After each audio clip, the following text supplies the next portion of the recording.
I personally, in terms of a dream draft scenario for the Vikings, I'm a little confuzzled by what the Vikings have done thus far in free agency because, Tristan, I'm not kidding you. They have done some great things. We talk about you look at the things in terms of a cornerback. They brought in Patrick Peterson.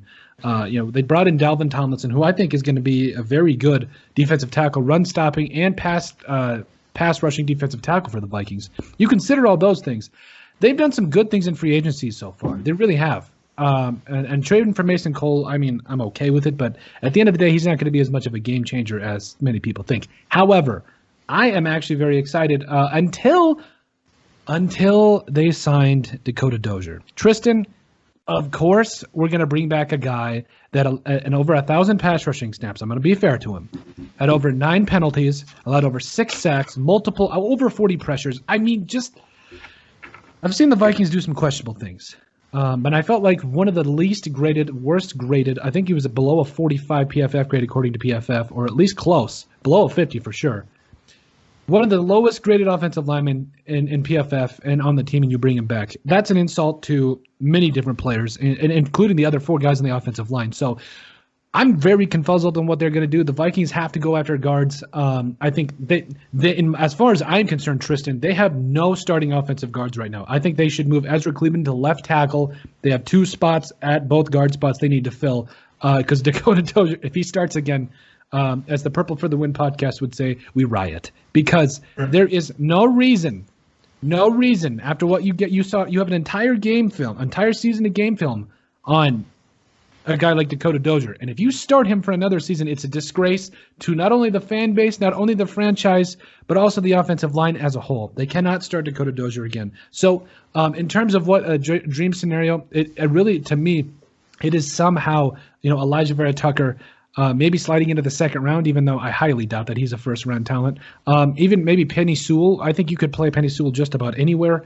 And I really think that the Vikings are actually in a really good spot at 14. They could trade up if they want to. They could trade down because this is a deep draft. There are a lot of guys I like at guard spots. I even talk about Ben Cleveland, the guard out of Georgia. I really like him. I think he's got to add maybe a little bit more to his anchor, but I think that there's a lot of talent here for the Vikings as well they're in the sweet spot if you ask me. Now, back to the Packers.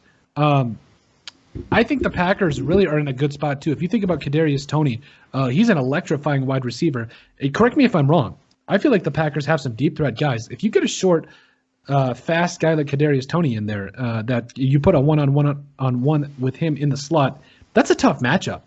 Even though he's just a rookie, or he would be just a rookie for the Packers, that's a very intriguing matchup. What about guys that, on the flip side of that, Tristan, that you think might be out of reach? Like you said with Toney, Green Bay's really been lacking that good slot presence since Randall Cobb left.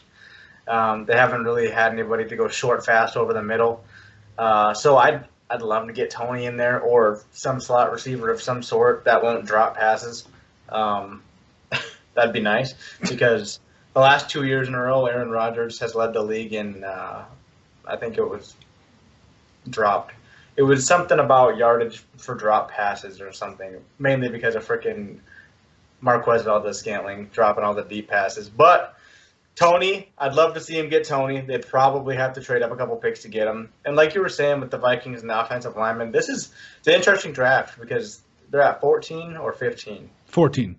14's an interesting spot because with the linemen that are there, you probably don't even need to trade up or I personally don't think so. Yeah, I really don't think they do because I think it really does come down to what they want to give up. And for the amount of depth that there is in the later rounds in the Vikings, I believe have multiple thirds and fourths. So at the end of the day, I really, truly, honestly feel the Vikings don't need to really trade up or down specifically from 14. I think especially because, Tristan, first pick is going to be a quarterback. It's going to be Trevor Lawrence, or it should be Trevor Lawrence. Second pick is going to be either Zach Wilson or Trevor Lawrence. And the third pick, I think we can both infer that the 49ers are probably going to go quarterback too.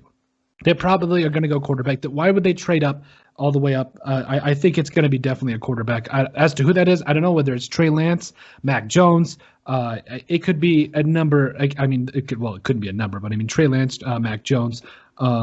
And I mean Trey Lance too. So there's a lot of different players there.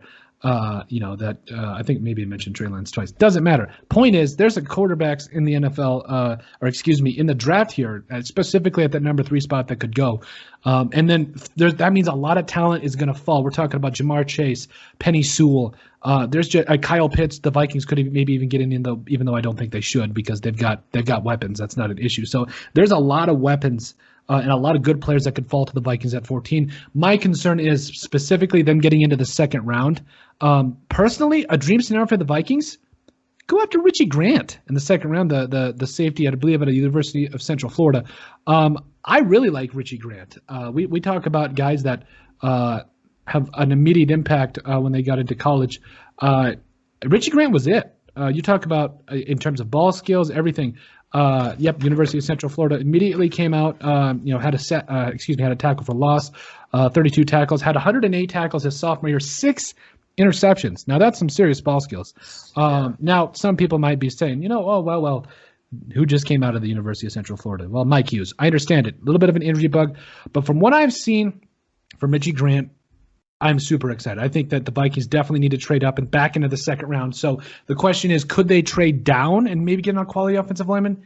Maybe. There's a lot of different, even Tevin Jenkins, there's a lot of different scenarios I could see playing out here. However, I don't know what the Vikings are thinking. I don't think anybody really does. So at the end of the day, the dream scenario for the Vikings for me is getting Richie Grant in the second round, because I know that they signed Wilson from the Cowboys at safety, I believe. But I mean, I'm not really thinking he's going to be a long-term answer. But I do think that you do need to plan for the future in this. And with that, at the end of the day, you need to Xavier Woods, you need to be able to draft a guy opposite of Harrison Smith that will be there for the long term and really equip your team.